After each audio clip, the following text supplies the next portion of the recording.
Hola amigos, ¿cómo están? Bienvenidos. Qué gusto tenerlos nuevamente en un capítulo más de Rumbo Podcast. Hoy tenemos nuestro tercer capítulo y pues bueno, como siempre es un gusto tenerlos. La idea de este podcast es de que todos los emprendedores y empresarios bolivianos puedan nutrirse más de este ecosistema emprendedor, y por eso es que estamos invitando a personas que nos van a ayudar a entender un poquito más acerca de este mundo del emprendimiento, el mundo de hacer empresa. Y hoy tenemos una persona que realmente es muy reconocida en el rubro a nivel nacional, ¿no? Él es experto también en lo que es gestión de la innovación, todo lo que es startup, emprendimiento, y pues bueno, es un gusto tenerlo, también es un gran amigo. Y nada, bienvenido querido Gonzalo Castellanos, ¿cómo estás, hermano? Qué gusto estar aquí, Álvaro. Muchísimas gracias primero por la invitación. Para mí un verdadero placer poder conversar a ti. Quiero comenzar felicitándote por este podcast, por la posibilidad de dar la voz a diferentes emprendedores, empresarios, tarijeños, que son, desde mi punto de vista, ese motor del cambio de la economía y de los cambios que queremos, sobre todo los jóvenes. Así es, hermano. No, la verdad que un gustazo tenerte. Hace tiempo que ya te queríamos tener, hermano. Qué bueno que ahora estás por Tarija, así que podemos aprovechar este tiempo contigo. Bueno, Gonzalo, para empezar, comentanos un poquito quién eres, a qué te dedicas, para que la gente te pueda conocer un poquito, ¿ok? Claro que sí. No sé hasta dónde retroceder, pero me puedo autodescribir como un apasionado por el emprendimiento, la innovación. De formación, bueno, soy economista. Después tuve la oportunidad de hacer una maestría en el exterior en gestión de la innovación y en emprendimiento. Pero más allá de mi formación, hace ya más de, yo diría, casi 15 años ya que vengo vinculado al mundo del emprendimiento y la innovación como desde diferentes roles y diferentes ángulos. Primero como emprendedor, Uh-huh. he tenido el reto de comenzar a emprender desde muy joven, inclusive antes de ser profesional, mientras cursaba la universidad. Podemos después ahondar en esos temas. Uh-huh. Eh, y después un poco más inclinado al mundo de la innovación digital, a toda esta revolución digital que se viene gestando en el mundo, entonces algunos emprendimientos vinculados a startups digitales y marketing digital. Uh-huh. Y después, de alguna forma, después de haber sufrido en carne propia los retos, las oportunidades y los retos que es emprender en Bolivia, Uh-huh. sentí una cierta inclinación de tratar de ir al sector público para ver si podíamos mejorar el ecosistema emprendedor en Tarija y en Bolivia. Uh-huh. Entonces he tenido la oportunidad de trabajar en la gobernación. Si recuerdas, creo que ahí nos conocimos, Álvaro. Sí, exacto. Nos conocimos en el Impactar, creo que se llama, que estaban organizando, bueno, en realidad antes en el Startup Weekend, donde tú estabas como mentor, y después creo que tú organizaste ese Impactar, que fue un evento buenísimo para emprendedores. Sí, el 2015 ingreso al sector público aquí en Tarija con ganas de fortalecer un ecosistema local de emprendimiento. Hicimos algunas iniciativas pioneras en Tarija y en Bolivia, yo me animaría a decir, como Startup Weekends. Armamos una incubadora, una aceleradora de empresas digitales que era Impactar, ¿no? Con un programa de apoyo, unos 3-4 meses. Después también trabajé un tiempo en la alcaldía, también con la incubadora de empresas de la alcaldía. Uh-huh. Entonces, mucho más vinculado a tratar de potenciar un ecosistema de emprendimiento dinámico, innovador, con otras características, ¿no? Que es relativamente nuevo en el país, ¿no? Porque siempre ha habido de alguna forma apoyo a pymes o apoyo a emprendedores, pero lo que al menos estoy convencido es que más necesitamos en el país es emprendimiento innovador, dinámico, Uh-huh. ese que tiene potencial de crecimiento, de generación de empleo de calidad, ¿no? de ayudar a que nuestra economía de alguna forma evolucione hacia temas más intensivos en conocimiento, en tecnología. Exacto. Entonces, tuve esa experiencia en ese momento más desde el sector público, más Uh-huh. desde el apoyo al emprendimiento. Después también ya más del sector privado, pero siguiendo trabajando en el tema de apoyo al ecosistema emprendedor. Uh-huh. Digamos, lideré algunas iniciativas, incubadoras de empresas, aceleradoras como el Founder Institute en Bolivia. Uh-huh. También tuve un paso por el mundo corporativo en Santa Cruz, trabajé en el Deber en el tema de innovación digital. Uh-huh. Y bueno, y actualmente, ya desde hace un par de años, trabajo en el mundo de la consultoría internacional más vinculada a política pública, pero igual en el rubro de ciencia, tecnología e innovación. Trabajo en una empresa de origen europeo que se llama Technopolis Groups, que hace un par de años abrió una operación en Latinoamérica, que trabaja en asesoría de política pública, en todo el ciclo de la política.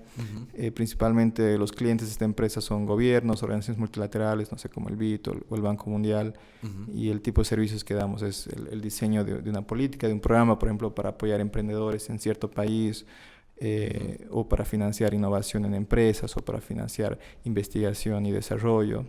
Entonces asesoramos muchas veces en el diseño, pero también lo que hacemos, una área fuerte de la empresa en la que trabajo, es la evaluación de estas políticas. Entonces muchas veces nos contratan para evaluar los impactos que está teniendo y tratar de dar recomendaciones para que el impacto de estas intervenciones sea más efectivo. Entonces estoy trabajando, gracias a Dios, de forma remota desde Tarija para esta empresa. Desde un par de años es mi principal como actividad, pero siempre igual vinculado a diferentes iniciativas del ecosistema, organizando eventos, cursos, un montón de iniciativas que siempre estoy ahí vigente y tratando de apoyar el ecosistema de emprendimiento local. Entonces, como resumen, bueno, he estado vinculado al tema de emprendimiento e innovación hace más de 2 años, desde diferentes ángulos, ¿no? Primero como emprendedor y después más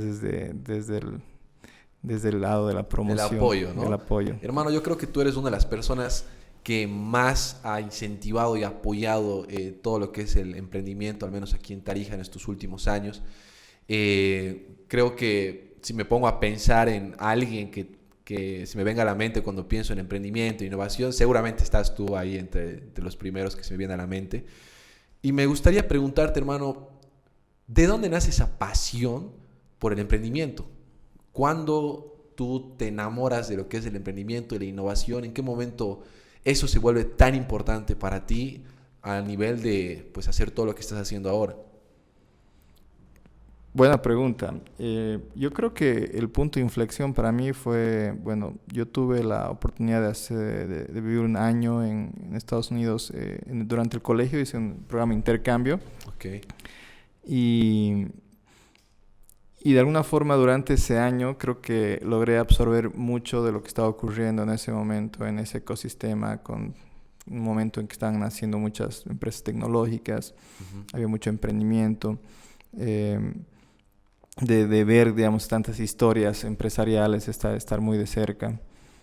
Como anécdota, por ejemplo, me acuerdo que durante ese año viví en Arkansas, es un estado al centro-sur de Estados Unidos, un estado muy pequeño, donde no ocurre mucho dentro de Estados Unidos, pero es el lugar donde nace la empresa Walmart, ¿no? Que es la cadena de supermercados más grande de Estados Unidos, ¿no? Y justo el lugar donde yo vivía era el lugar donde había nacido su fundador. Entonces el fundador de Walmart es como venerado me imagino. En el estado, es uno de los grandes orgullos del estado.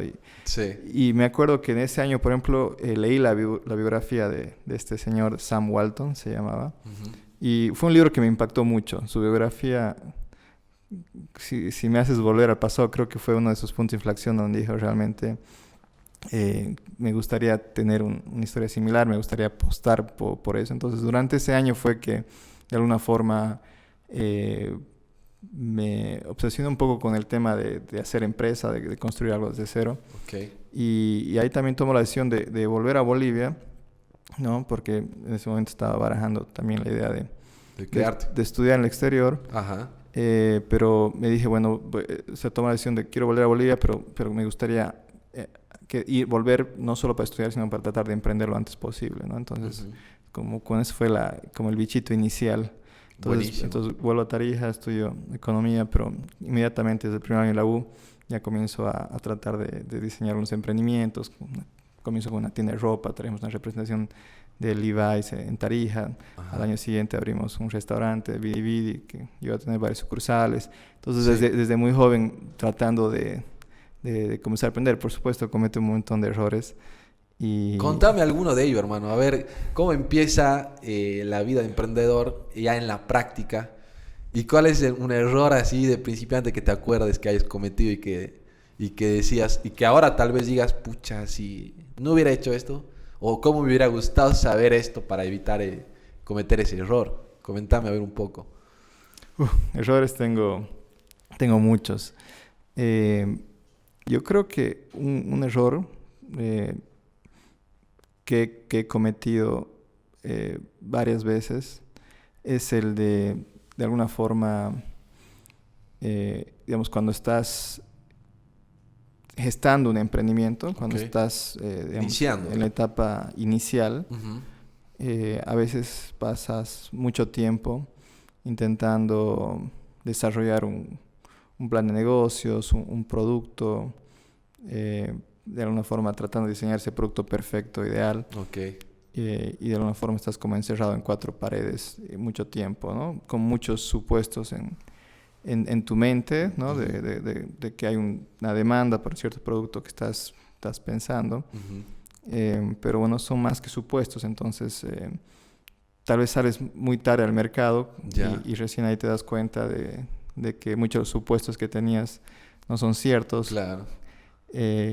Y ya te ha tomado mucho tiempo, mucho esfuerzo llegar a ese punto y hay muchos costos hundidos ahí, ¿no? Claro. Ya decisiones que ya no puedes volver atrás porque tú pensabas en la teoría que iba a funcionar de tal forma, ¿no? Y ahora tú me podrías decir de que preferirías arrancar algo e ir puliendo en el camino, algo así, Sí. o cómo cambiaría tu forma de ejecutar en este caso. Mira, mi fracaso más grande de mí ha sido una startup, mucho después de estos emprendimientos gastronómicos, que de hecho todos ellos han sido relativamente exitosos.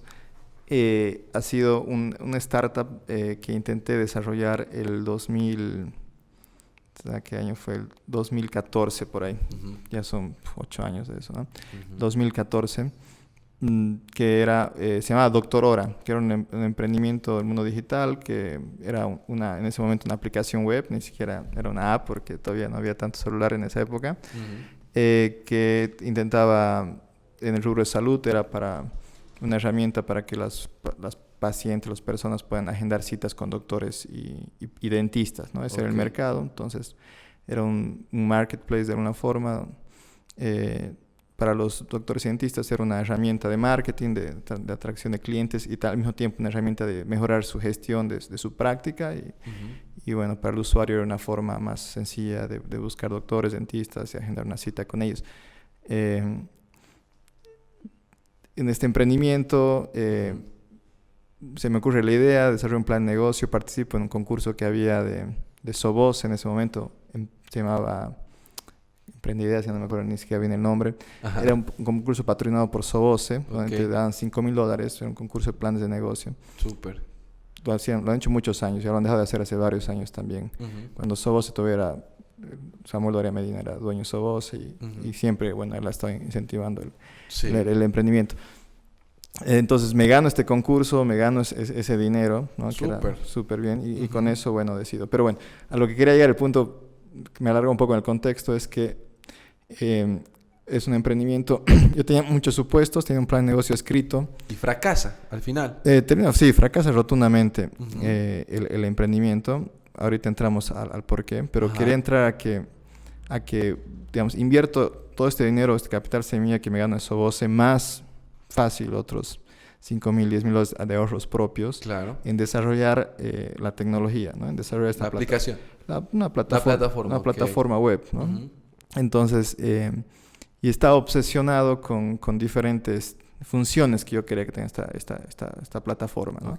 Entonces, de una forma de forma secreta y con un equipo de desarrollo, invierto varios meses en tratar de desarrollar esta plataforma, tratando de que tenga todas las funciones que yo quería, ¿no? Por darte un ejemplo muy sencillo, una de las funciones que yo quería era que esta plataforma, en ese momento pre-WhatsApp, obviamente, quería que cuando alguien da una cita con un doctor, con un dentista, te llegue un SMS, ¿no? Para confirmar la cita, y también te llega otro SMS una hora antes de tu cita. Para recordarte, ¿no? Esa era una de las funciones que yo quería. Y hacer eso tecnológicamente era bastante complejo. Claro. Entonces, requería integraciones contigo, con Entel, con esas las telefónicas. Y he estado mucho tiempo tratando de conseguir eso. Okay. Y al final lo he conseguido, pero el punto es que invertí mucho tiempo, muchos recursos, y cuando al final ya me siento con un producto que está listo para salir a venderlo al mercado, contrato una fuerza de venta, por eso trabajo todo el tema de branding, y comienzo a salir a vender y me doy cuenta realmente después de 2-3 meses de tratar de comercializar este producto en Santa Cruz, porque ese era el mercado al que había definido, quería lanzar esto. Me doy cuenta que muchas hipótesis que tenía acerca de los problemas o los dolores que tenían los doctores o dentistas no eran ciertos, que había ciertas funciones que no los valoraban como yo pensé que se iban a valorar, y que había otras que me estaban pidiendo más bien que no las había pensado. Entonces me doy cuenta que había que hacer un rediseño del producto muy profundo, y en ese proceso, bueno, me quedé honestamente sin recursos, ¿no? O sea, me quedé sin recursos, entonces me dediqué un par de meses más a tratar de levantar fondos externos porque ya no tenía dinero propio, tratando de tocar la puerta de inversionistas. En el momento no había un ecosistema de financiamiento de startups, ¿no? Para nada. Sí. Le hice el pitch a decenas de inversionistas y nadie invirtió en mi idea. Entonces, como que la puse en el congelador un tiempo esta idea. Y al final me dediqué a otras cosas y ahí sigue en el congelador. Pero te doy un ejemplo de cómo para mí es un error clave de haber perdido tanto tiempo de formación esta cerrada, ¿no? Porque dentro de 4 paredes no hay verdades. Entonces, yo creo que, y es algo que después en mis estudios creo que he validado mucho, que un emprendedor tiene que ser muy ágil, tiene que tratar de desarrollar lo que llaman productos mínimos viables. Exacto. Es decir, un producto con las funciones mínimas necesarias para que sea utilizable, vendible. Sí. Y a partir de ahí tratar de recoger retroalimentación temprana e ir construyendo un producto más sólido, ¿no? Pero tratar de cortar esos tiempos entre producto y salir al mercado creo que es clave, por más que no esté perfecto.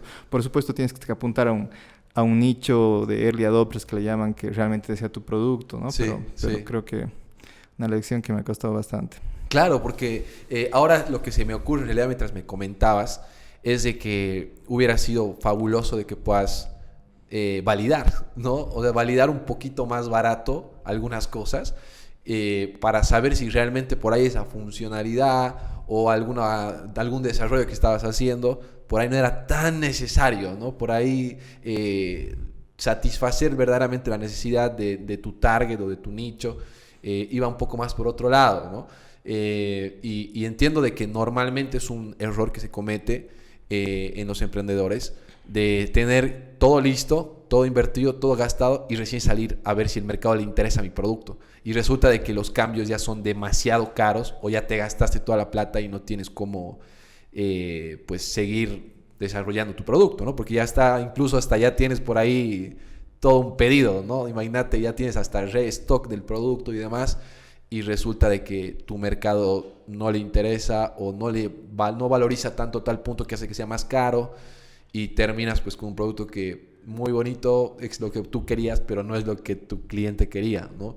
Entonces, comentamos un poquito y nos metamos ahora a qué dice la teoría en realidad, cómo se debería hacer. Tú que tienes tanto conocimiento, tanta experiencia en este tema, comentanos un poquito, ¿qué debería hacer un emprendedor que quiere salir a innovar al mercado? ¿Qué debería, vamos a decir, qué pasos debería tomar para tal vez tener más éxito, ¿no? O lograr realmente que su producto pues llegue al mercado de tal forma que la gente lo quiera y pague por él? ¿Qué es lo que tendría que hacer? ¿Por dónde empezamos? Te preguntaría, querido Gonzalo. Muy buena pregunta. Bueno, primero quiero decir que lo que te voy a decir tiene un gran sesgo al emprendimiento digital o de base tecnológica. ¿Ya? Obviamente, no, porque hay muchas diferencias, ¿no? O sea, sin duda no aplica, ¿no? Estamos tratando de hablar de un emprendimiento que intenta introducir un producto nuevo o significativamente mejor dentro de un mercado. O sea, no necesariamente nuevo para el mundo, no estamos hablando de innovaciones radicales, pero sí que tienen componentes diferenciadores y nuevo en un mercado, ¿no? Lo primero que te diría es que el mundo ha cambiado mucho en las últimas décadas, ¿no? Todos sabemos que hay digamos, unos cambios exponenciales, ¿no? Traídos por la tecnología, que están acelerando muchísimos de estos ciclos, y que de alguna forma hace que haya muchísimo más incertidumbre en general en casi todas las industrias, ¿no? Hay cambios mucho más acelerados y eso, de alguna forma, este hecho de que haya mayor incertidumbre, desde mi óptica, ha hecho que de alguna forma cambie los paradigmas sobre cómo debería crearse una empresa o cómo debería innovarse en un sentido más amplio, no solamente en el contexto de generar una nueva empresa, sino también en el contexto de innovar desde una empresa ya establecida, que de alguna forma el proceso es muy similar. Entonces, bajo ese contexto, hay muchas más incertidumbres, hay muchas más hipótesis, ¿no? O sea, y sobre todo estamos hablando de productos innovadores, ¿no? O sea, no sé, si me dirías, vamos a colocar una gasolinera. Claro. Como que ya hay más información disponible. Sí, ¿no? Y aparte sabemos que hay una demanda por ese producto, ¿no? Es más un tema de dónde lo ubico y cuán bien ejecuto, digamos, la operación, no más un tema de implementación. No hay una incertidumbre sobre la demanda del producto, ¿no? Entiendo. Entonces, tomando en cuenta eso, yo creo que hay un nuevo paradigma que nace, digamos, sobre todo, bueno, todas estas corrientes vienen de Silicon Valley, todas estas tecnologías sobre la agilidad, y un nuevo paradigma de tratar de que la creación de empresas o la innovación tenga un componente, una visión mucho más científica. Y mucho más de aplicar el método científico que el paradigma antiguo, que era más de, no sé, más lineal, ¿no? Más de hacer un plan, como lo hice con mi emprendimiento, hacer un plan de negocios muy bien diseñado, levantar fondos, implementar el plan. Ese era como el paradigma antiguo. Sí. Ahora hay un paradigma mucho más de tratar de aplicar el método científico, que es de entender a tu negocio como un modelo de negocio que tiene una serie de hipótesis que tienes que ir al mercado a tratar de validar a través de experimentos. Claro, exacto. Como un experimento, te iba a decir justamente, ¿no? A través de experimentos y tratar de replicar el método científico, es decir, diseñar experimentos de mercado lo más objetivos posibles, que sean medibles, que tengas una clara forma de validar si un experimento ha sido validado o rechazado, ¿no? De esos procesos de aprendizaje es una forma mucho más iterativa, mucho más ágil, ¿no? de ir validando los diferentes aspectos de tu modelo de negocio, ¿no? En un proceso iterativo, para nada lineal, donde estás tratando de quitar la incertidumbre a ese modelo de negocio de forma barata, como decías, de forma muy barata. La idea es que no te cueste mucho aprender hasta llegar a un punto en que sientes que tienes un modelo relativamente validado, y ahí recién entra como el paradigma ya de implementación, de construir una empresa acerca de esto. Entonces, un proceso bastante enredado al comienzo, pero bueno, yo creo que por ahí va, ¿no? En realidad es un cambio de mentalidad, ¿no? De pasar de una mentalidad que simplemente busca tener en un papel lo que va a hacer, salir y ejecutar y esperar de que todo va a salir como lo esperábamos, ¿no? A una mentalidad de, no sé, me imagino de un científico loco que está buscando, no sé, sacar su obra maestra, su experimento, y que entiende de que va a cometer errores, ¿no? Y la idea es, creo, equivocarse rápido, barato, para poder retroalimentar, para poder hacer los cambios necesarios, los ajustes necesarios, hasta llegar a, por ahí, como un científico, ¿no? El prototipo 10, ¿no? O el prototipo 11, 12, que es el que más se acerca a lo que, bueno, a dar la solución o la innovación y demás que estoy buscando conseguir. Más o menos es lo que percibo, ¿no? Como ese cambio de mentalidad. Totalmente, lo has dicho muy bien. Digamos, poniéndole nombre todo este tema de Lean Startup, que le llamamos, justamente aboga por eso, ¿no? Aboga por en vez de hacer planes de negocio, diseñar modelos de negocio, ¿no? De forma mucho más ágil. Aboga por, en vez de pasar mucho tiempo, como lo hice yo, desarrollando un producto hasta que esté totalmente perfecto, en vez de eso, desarrollar productos mínimos viables, que tengan las funciones mínimas necesarias, pero que sea vendible, y colocar de forma temprana ese producto ante tus clientes, ¿no? En vez de alguna forma también de hacer la investigación de mercado tradicional, ¿no? Más basada en encuestas o grupos focales, está basado en ponerle un producto real a un nicho de cliente de forma temprana, y que tu retroalimentación sea a través ya de un producto funcional, ¿no? Perfecto. Entonces, recoger retroalimentación temprana es otra de las características de eso, ¿no? Entonces, ser muy ágil en este proceso iterativo, ¿no?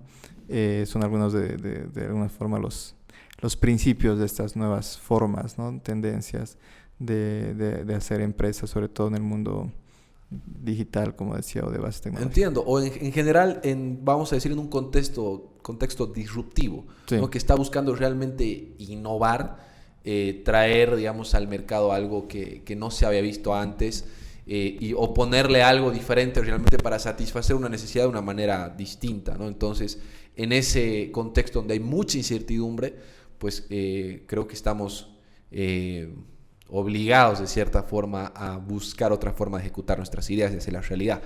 Ahora, una vez que ya tengo ese prototipo, donde ya he llegado a un formato que realmente está mucho más cerca de lo que estaba buscando, algo que vemos en lo que es estrategia y posicionamiento y marca y demás, es buscar, como tú decías, los early adopters o tu landing beach, ¿no? ¿Dónde vas a llegar primero? ¿A qué segmento, a qué target vas a llegar que van a adoptar de mejor forma tu innovación y que después por ahí te va a permitir chocar o golpear a otros segmentos que están por ahí cerca, ¿no?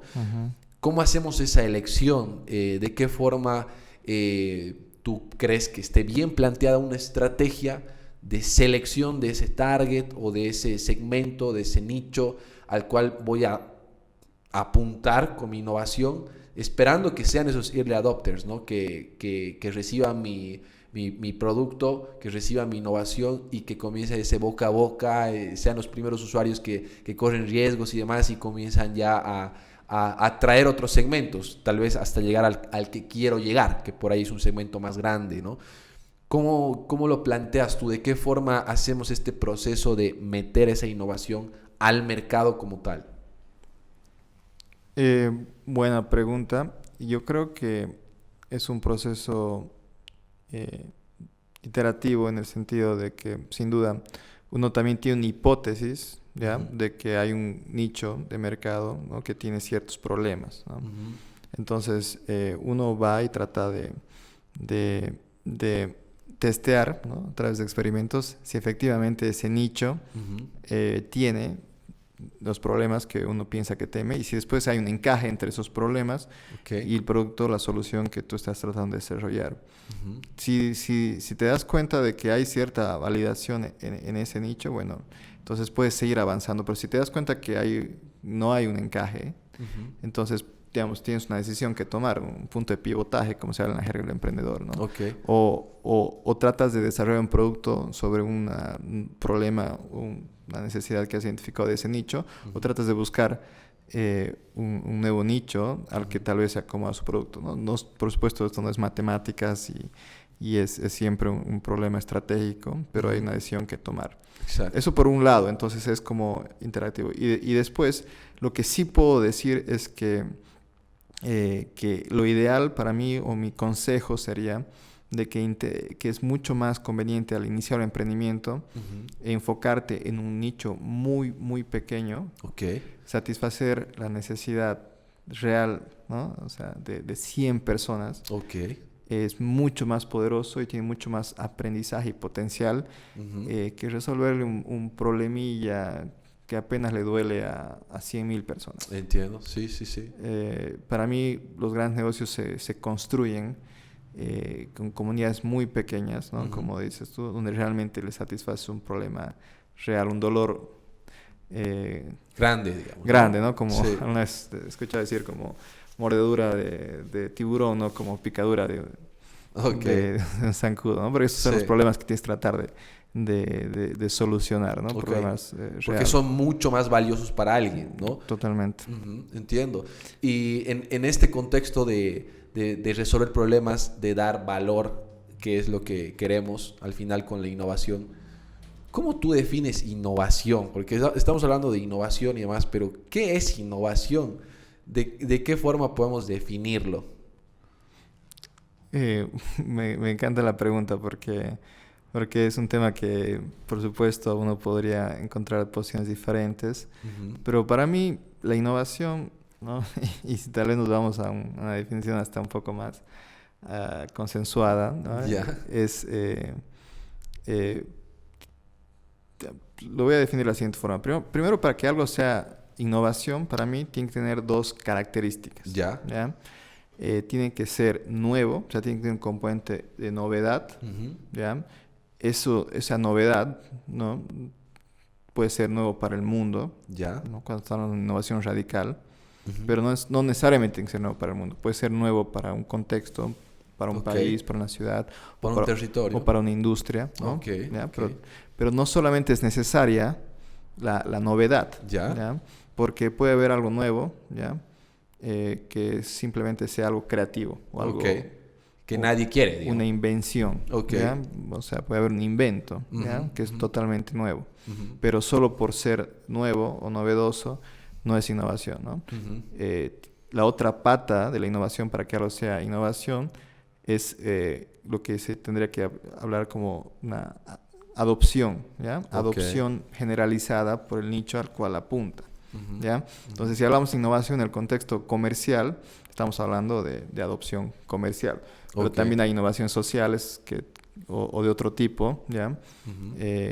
Que tienen que ver igual con adopción al nicho, ¿no? Pero como en esta charla nos estamos más enfocando en el tema empresarial, digamos, podríamos ver que innovación desde el punto de vista comercial adopción generalizada, ¿no? Consumo, ¿no? De este producto o servicio. Entonces, esas son como las dos patas de la innovación. Y tienen que ser productos o servicios nuevos o significativamente mejor. Esa es como la definición hasta de la OCDE, ¿ya? De la Organización.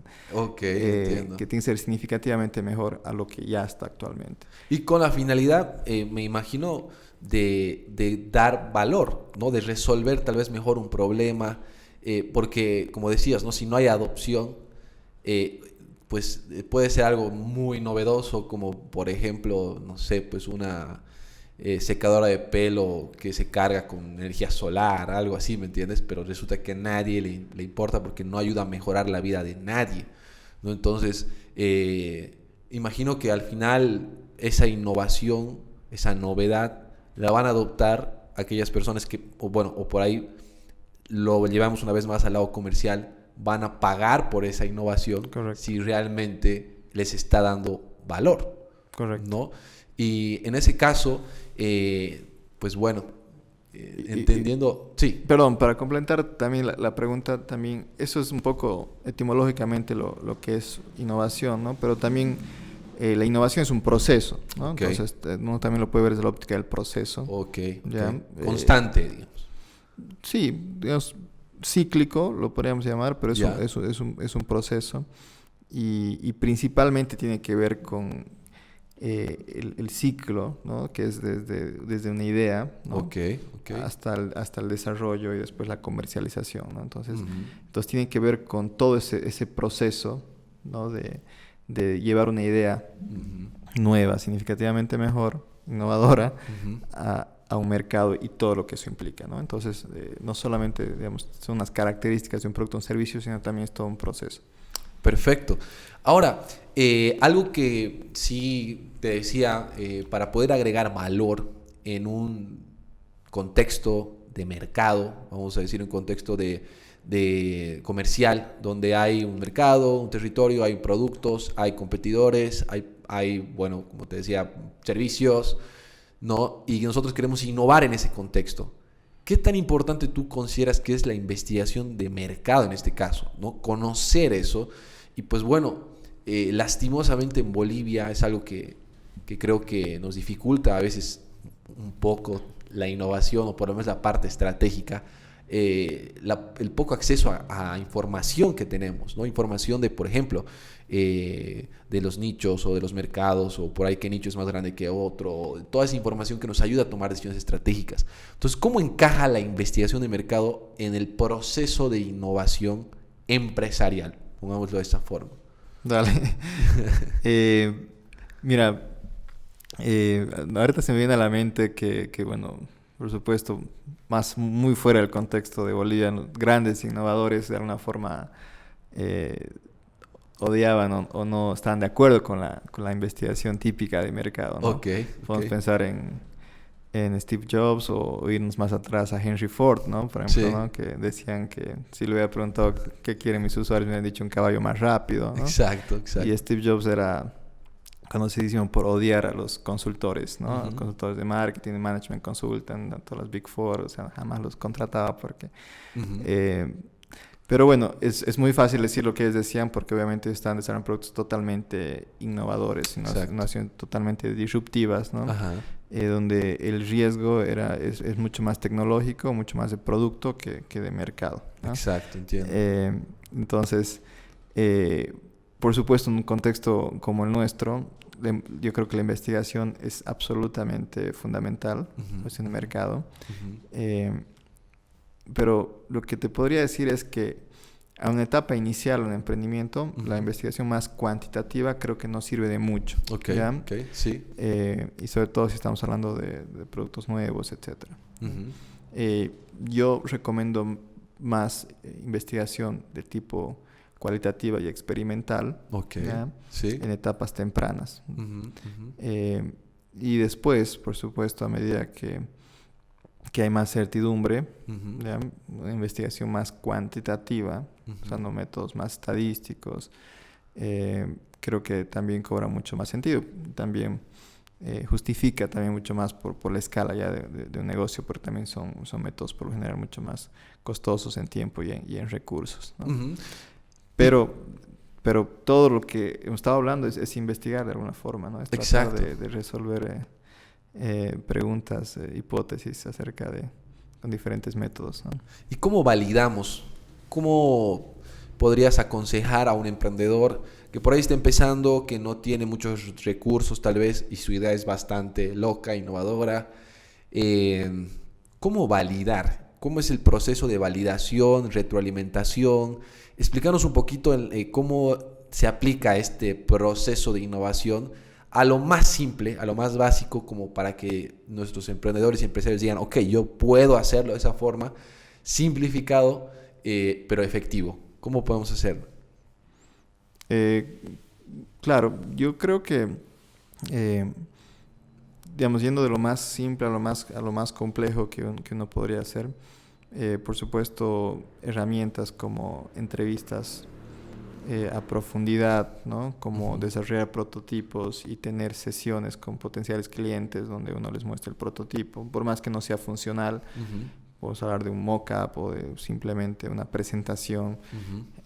Hablar, ¿no? Conversar con potenciales usuarios. Eso es muy importante al comienzo, ¿no? Es algo muy simple relativamente. Después, si vamos subiendo a la parte de complejidad, y volviendo un poco a la teoría que hablábamos, es diseñar esos experimentos creo que es muy valioso, ¿no? Y hay diferentes formas de diseñar un experimento que uno podría hacer. O sea, uno podría pensar en, por ejemplo, para hacerlo más gráfico y más ejemplificador, ¿no?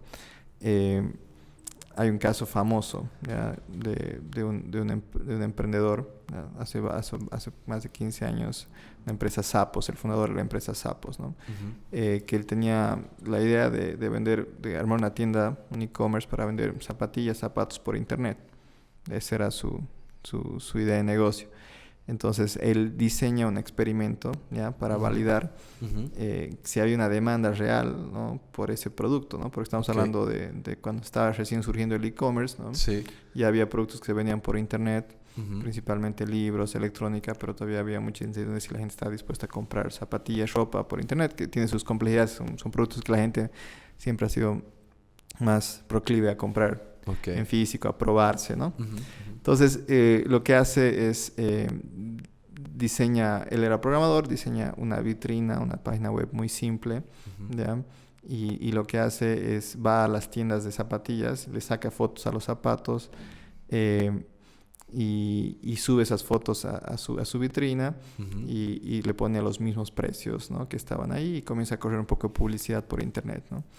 Entonces, lo que él hacía es cada vez que alguien le compra una zapatilla por su página web. Ujú. Él lo que hacía es iba a la tienda física de cualquier tienda, compraba las zapatillas al mismo precio y se le enviaba Súper. a los consumidores, ¿no? Ujú, ujú. Y lo que él hacía, ¿ya? Después de haber vendido, es que llamaba a este cliente y lo entrevistaba casi una hora para decirle por qué has comprado por internet, qué te llama la atención, qué te parece el proceso. Buenísimo. Y he hecho eso como varios meses, ¿no? Entonces, para realmente entender por qué los clientes estaban comprando, por qué no, por zapatillas por internet, qué valoraban, qué no, etcétera.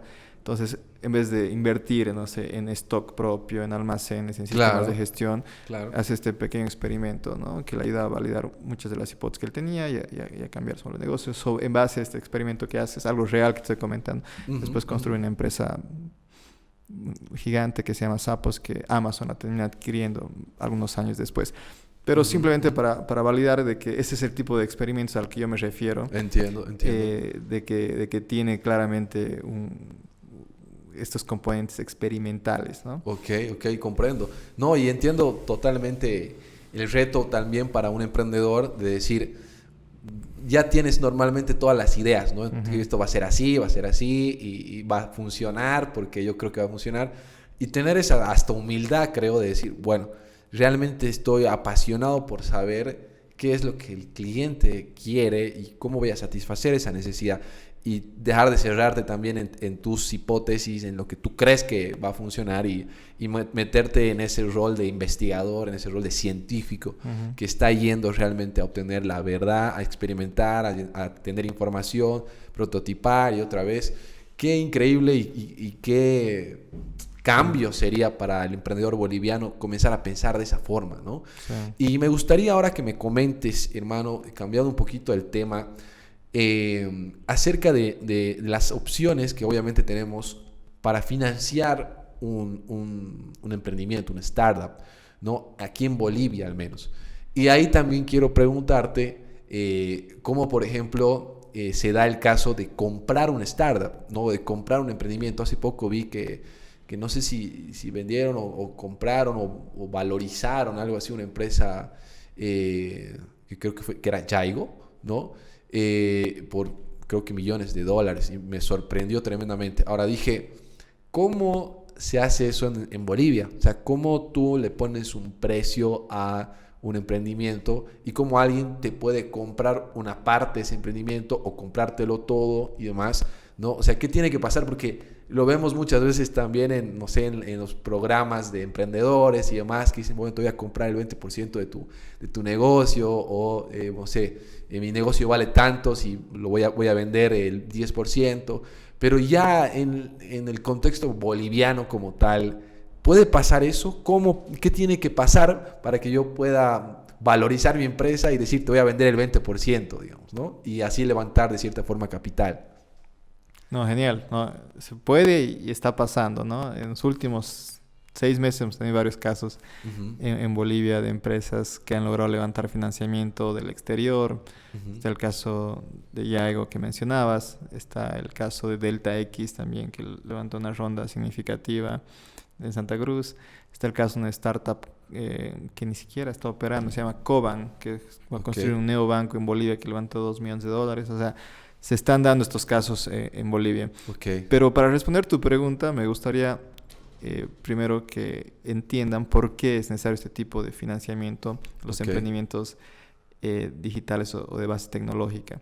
¿Ya? Y ahí también me remonto a mi mala experiencia con Doctorora, ¿no? Que decía que se me acabó los fondos y no pude continuar, ¿recuerdas? Entonces, en realidad lo que pasa es que casi todos los modelos de negocio basados, digamos, digitales, si te das cuenta y los analizas, sobre todo los marketplaces, ¿no? Que son estos, ¿no? Ya digo, su marketplace, que tratan de juntar oferta y demanda, sobre todo ellos, pero en general casi todos, tienen una etapa cuando se introducen en el mercado donde el objetivo no es la rentabilidad, donde el objetivo es el crecimiento y la adquisición de usuarios. Entiendo.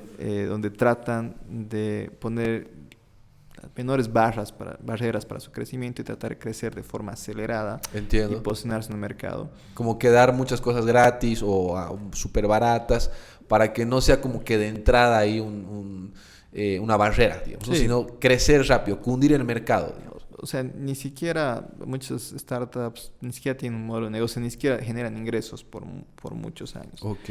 O sea, no sé, casos emblemáticos. Facebook, ¿no? Facebook nace el 2004 y recién en el 2009 por ahí comienza a generar su primer $1 de ingreso, algo así, con venta de publicidad. No sé, WhatsApp, que todos usamos todo el día, todavía casi no genera ingresos, ¿no? Qué loco eso, ¿no? Pero esto en gran o mayor medida aplica a casi todas las startups del mundo tecnológico. La visión, ¿no? Es, en los primeros años, escalar lo más rápido posible, adquirir la mayor cantidad de usuarios, tratar de monopolizar un mercado, hay que decirlo tal como es, porque ese es el objetivo. ¿Ya? Sí. Monopolizar un mercado y tratar de capturarlo, porque hay que ser muy ágiles, porque estás entrando en un mercado nuevo, estás construyendo un mercado nuevo, entonces tratar de ser lo más ágil para tratar de ser el líder en ese segmento, en ese mercado nuevo que está creando. Tratar de poner las mínimas barreras, eso implica básicamente no cobrar o cobrar muy barato, no ganar dinero, pero, ¿no? Sí. Uber, sin ir lejos, o sea, alguna vez he leído que hasta ahora, hasta el día de hoy, ¿no? Por cada viaje que uno hace en Uber en cualquier parte del mundo, Uber está perdiendo como $1 o $2 por cada viaje que uno hace. O sea, de alguna forma lo están subvencionando porque siguen todavía en un periodo de expansión y tratar de acaparar mercados. Entonces, ese es el modelo. O sea, así funcionan, ¿no? O sea, ya partes tú con tu modelo de negocio diciendo, bueno, y los primeros 2 años, 3 años vamos a perder tanto, ¿no? A partir del año 4 o 5 vamos a comenzar a crecer y demás, y armas todo un flujo. Y así captas gente, o sea, estamos partiendo, ¿no? De la explicación. O sea, literalmente la gente, o sea, hay inversionistas y demás de riesgo, me imagino, que están dispuestos a solventar años un emprendimiento para que llegue ese momento donde comience a generar utilidades. Claro, ¿no? O sea, y eso es por ese motivo es que se necesita un tipo de financiamiento especial, ¿no? Porque necesitas un tipo de inversores que entiendan este modelo, ¿no? Que entiendan que el modelo es de alto crecimiento y el modelo es de ir y acaparar un mercado grande, ¿no? Y de crecer como locos. Y por eso lo único que te van a pedir como emprendedor los primeros años es eso, que muestres crecimiento. Los resultados, no te van a pedir utilidades, ¿no? Porque saben, por supuesto, que ese es el modelo, que después de varios años, por supuesto, esa empresa se puede capitalizar mucho y pueden recuperar sus inversiones de otras formas, no necesariamente como una venta, ¿no? No solamente a través del modelo tradicional de utilidades. Entonces, ese es de una forma el molde, ¿ya? Y es por eso que este tipo de emprendimientos, startups, necesitan un modelo de financiamiento, que es el financiamiento de riesgo, donde hay toda una cadena de financiamiento, digamos, que se ha ido consolidando en el mundo, donde primero hay inversores ángeles, después aceleradoras que también te dan capital, y después ya entran los fondos de capital de riesgo. Entonces, y solamente para hacer el paralelismo con mi emprendimiento, o sea, digamos, yo hice una mala planificación financiera porque, digamos, no presumí que necesitaba todos estos fondos para introducir un producto en el mercado, para poner barreras. Yo, por ejemplo, quise cobrar casi desde el primer mes, porque no tiene otra forma. Claro, ¿cómo te ibas a sostener? A sostener, ¿no? Entonces, entonces tal vez si hubiera tenido los fondos, ¿no? Para no cobrar por un par de años y acaparar el mercado, totalmente podría ser diferente. Pero es una ingeniería financiera totalmente distinta a la de una startup. Y lo digo porque es algo que cualquiera que quiere meterse en tiene que tomarlo en cuenta, ¿no? Claro. O sea, me cambia totalmente la forma de verlo a mí, por ejemplo, ¿no? Que yo no lo tenía en mente. Yo siempre pienso cómo lo rentabilizo lo más rápido posible, pero en este caso tienes toda la razón. O sea, es necesario un periodo que a veces se extiende por mucho tiempo, donde alguien tiene que pagar las cuentas, ¿no? Hasta que llegue el momento de generar los ingresos. ¿Y cómo haces para valorizar eso que ni siquiera, o sea, que genera pérdida durante tanto tiempo? ¿Cómo le pones un valor y captas a alguien que te va a comprar una parte? ¿Cómo es ese proceso? Claro, o sea, obviamente hay diferentes métodos de evaluación, ¿no? La mayoría están basados en proyecciones, ¿no? Están basados en en el tamaño del mercado que se ha definido, ¿no? Y el potencial de capturarlo, también en tu tasa de crecimiento, ¿no? Ok. O sea, no es para nada sencillo, pero Ok. va mucho más allá de los métodos tradicionales, ¿no? De cuánta utilidad hay, etcétera, ¿no? O sea, va mucho más allá. Ujú. Eh, y lo que también te puedo decir es que la gran mayoría de estas empresas, o sea, no tienen bienes tangibles, ¿no? Tienen muy poca maquinaria, tienen muy poco bien tangible. Son básicamente un grupo de personas y unas cuantas computadoras. O sea, por lo general es así, ¿no? Claro. No hay nada más. O sea, todo Entiendo. es intangible. Sí, La sí. marca, el software, todos los productos son... Pero sí hay personas que hay que pagarles Sí, porque se están dedicando tal vez tiempo completo. sí, no, pero al punto que quería llegar es que es como son todos intangibles, Ujú. no hay, digamos, como acceder al financiamiento tradicional, ¿no? Ok, O sea, ok, que entiendo. un banco te va a pedir una garantía, te va a pedir Claro. cosas de ese tipo y no hay garantías pues reales, o sea, no hay colateral que no puede ir a pedir un banco. Entonces, por eso es la necesidad de este tipo de financiamiento. Y para responder recién a tu pregunta de forma sencilla, Sí. en Bolivia, en los últimos años, hay un ecosistema que se ha ido desarrollando de forma orgánica, ¿no? Ujú. Se ha ido acelerando, o sea, sin apoyo real del gobierno, ni nada que acelere o que inyecte dinero, como ocurre en otros ecosistemas. Ujú. El ecosistema se ha ido desarrollando. Hay cada vez más incubadoras, Ujú. aceleradoras, ¿no? Te puedo Ok. mencionar, por ejemplo, Pista 8 en Santa Cruz, Solidez Ok. en La Paz, o Ok. el mismo CAINCO a través de su aceleradora que es Innovap. Todos estos Ujú. programas están disponibles para emprendedores de todo Bolivia, Ok. Ok. tarijeños, de cualquier parte de Bolivia. Ok. Los postulas con tu idea y te van a dar un asesoramiento y te van a dar capital también en muchos casos, ¿no? Buenísimo. Y ellos te van a contactar también con posibles inversores Sí, de afuera. exactamente, con diferentes inversores. En Bolivia, por ejemplo, ya hay una red de inversores ángeles en Santa Cruz, Ujú. ¿ya? Que está invirtiendo en startups. Ok. Inversores ángeles son estas personas que invierten en emprendimiento en etapa muy temprana, Ok. que no solamente dan el capital, sino que también es lo que se llama smart money, como dinero inteligente, porque son personas con mucha experiencia, Ok. pues, la mayoría ex emprendedores o empresarios, Te dan ese mentoreo, me que imagino te dan, también. que ponen su dinero, pero también son parte muchas veces, bueno, parte de tu directorio, de tu board, y Ok. te ayudan en decisiones estratégicas. Entonces hay una red de inversores ángeles. Recientemente se ha constituido el primer, bueno, en realidad ya hay 2 fondos de venture capital, capital de riesgo, que se han establecido en Bolivia, que están apuntando a invertir en startups. Ujú. Entonces de a poco se está comenzando como a, digamos, a que todo este ciclo de vida del emprendedor, en cada una de las etapas, haya como diferentes opciones de esta ruta alternativa de financiamiento Ujú. para Ujú. emprendedores dinámicos, emprendedores de base tecnológica. Ok.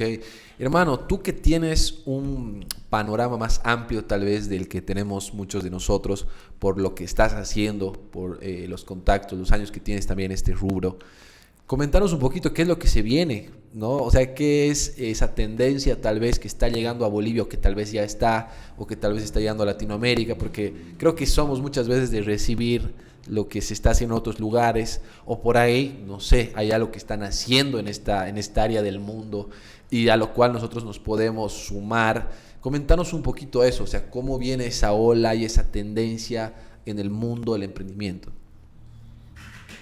Eh, bueno, yo creo que, digamos, en el mundo del emprendimiento en Latinoamérica en general hay Ujú. un gran, o sea, está viviendo un gran momento, Latinoamérica en general, Ok. ¿ya? En los mercados más sofisticados o más grandes que tenemos, ¿no? Brasil, México, Colombia, creo que son los 3 mercados más importantes. Ujú. Han recibido olas de inversiones muy grandes Ujú. en los últimos años. O sea, se ha disparado exponencialmente la inversión de este tipo de capital de riesgo que te venía comentando. Ujú. Entonces, había ejemplos de grandes empresas que inclusive han llegado a salir a la bolsa. Estoy pensando ahorita en Nubank, Ujú. de Brasil, ¿no? O Rappi, que nace en Colombia, por ejemplo. Ujú. Eh, entonces, hay un contexto favorable en la región, o sea, hay muchos inversión, muchos ojos que están cada vez más apuntando a Latinoamérica. Entonces, de alguna forma, Bolivia puede beneficiarse de eso. Por supuesto, hay muchas trabas, ¿no? Entonces, somos un mercado chico, por supuesto, tenemos muchas trabas burocráticas. Hay un contexto, digamos, institucional que no nos favorece. Pero a pesar de todas esas trabas, creo que de alguna forma Bolivia puede comenzar a beneficiarse y puede comenzar a haber también más inversión que llegue a Bolivia de esto internacional. Exacto. Entonces, yo creo que hay, digamos, hablando más, si tu pregunta iba más por el lado sectorial o tecnológico.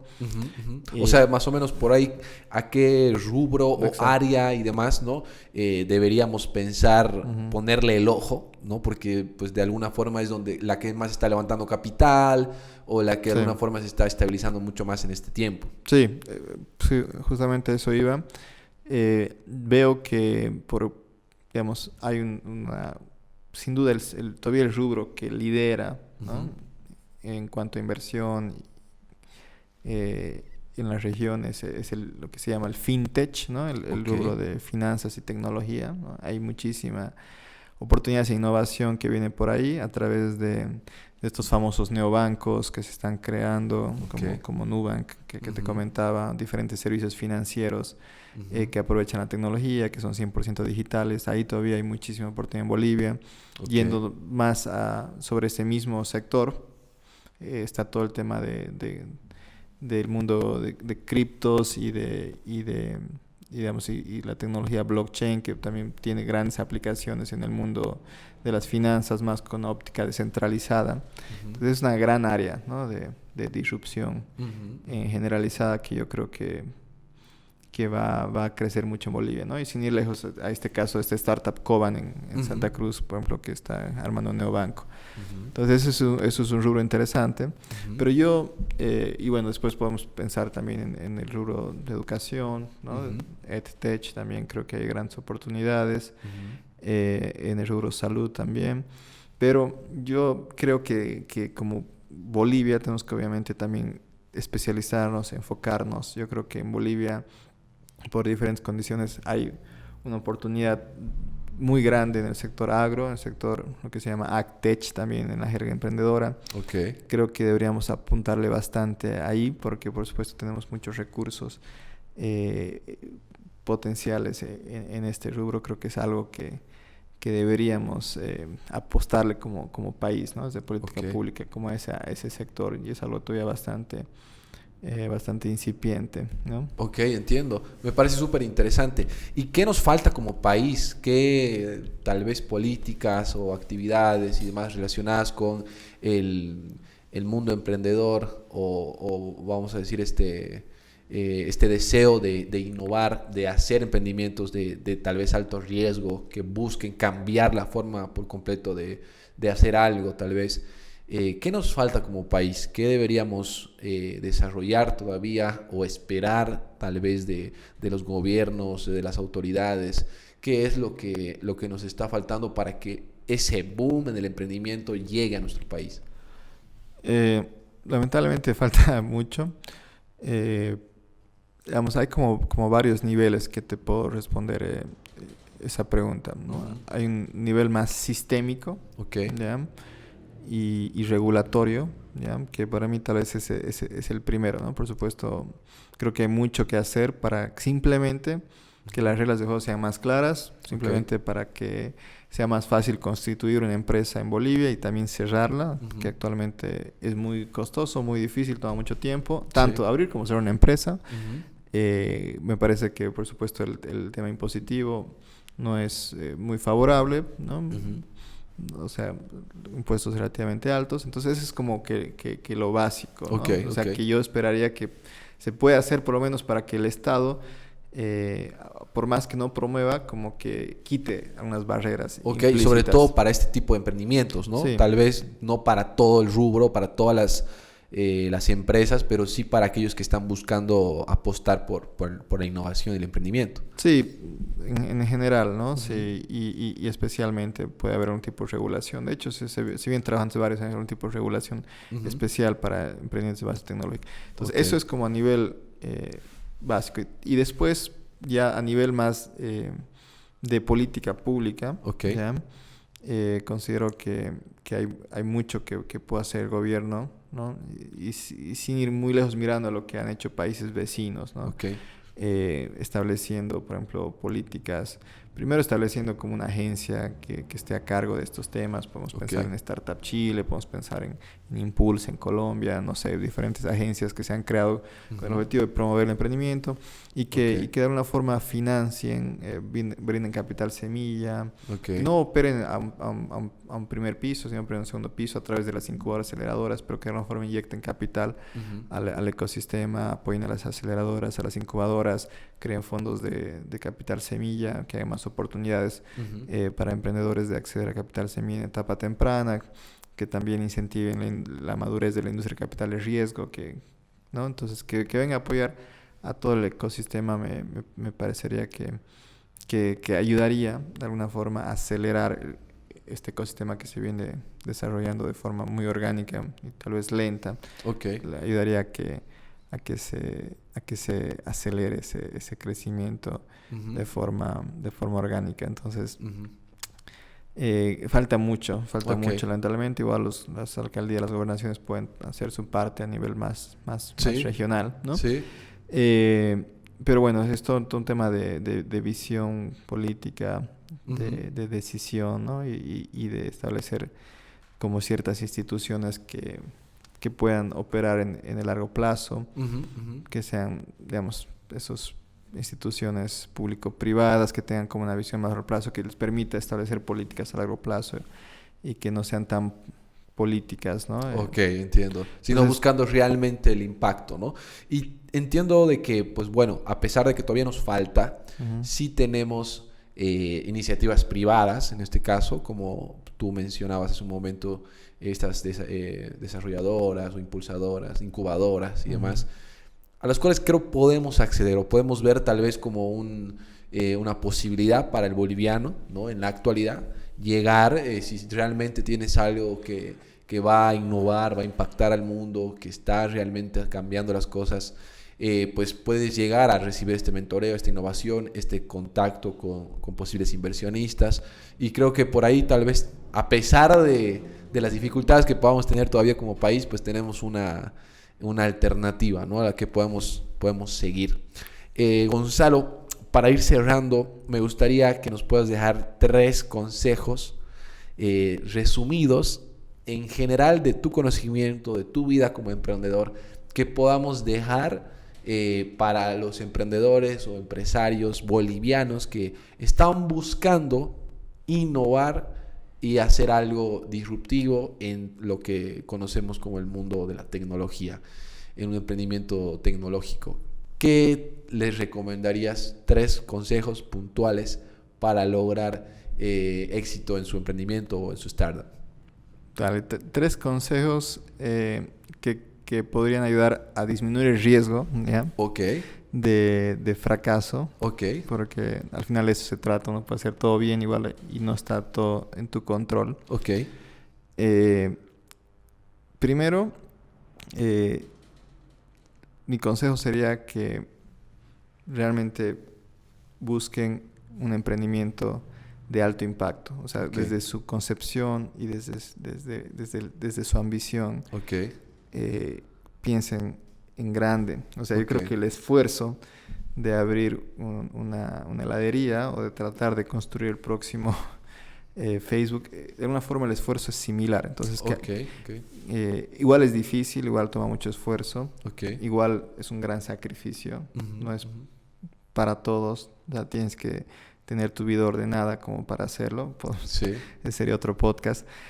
Pero el esfuerzo de alguna forma es similar. Entonces, mi primer consejo es que realmente apunten a generar un emprendimiento que tenga potencial dinámico en un mercado emergente, apalancándose de tecnología. con un modelo de negocio innovador. Ok, ¿Ya? perfecto. Entonces, ese es mi primer consejo, que piensen grande. No solamente porque digamos, puede tener beneficios personales, sino porque también creo que lo que que el país necesita. Ok, o sea, es como ¿Ya? decir, realmente hagamos algo que va a impactar, o sea, que va a ayudar de verdad, como decías, ¿no? La mordida del tiburón. Vamos a eso. Exacto. Entonces, eso sería por un lado, ¿no? El segundo consejo que les daría es que se cambien el chip, ¿ya? Ujú.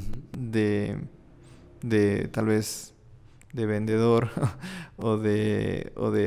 digamos, de gestor tradicional a un chip de científico, ¿ya? Ok, Para desarrollar entiendo. emprendimiento. Vuelvo a ese punto. Ujú, ujú.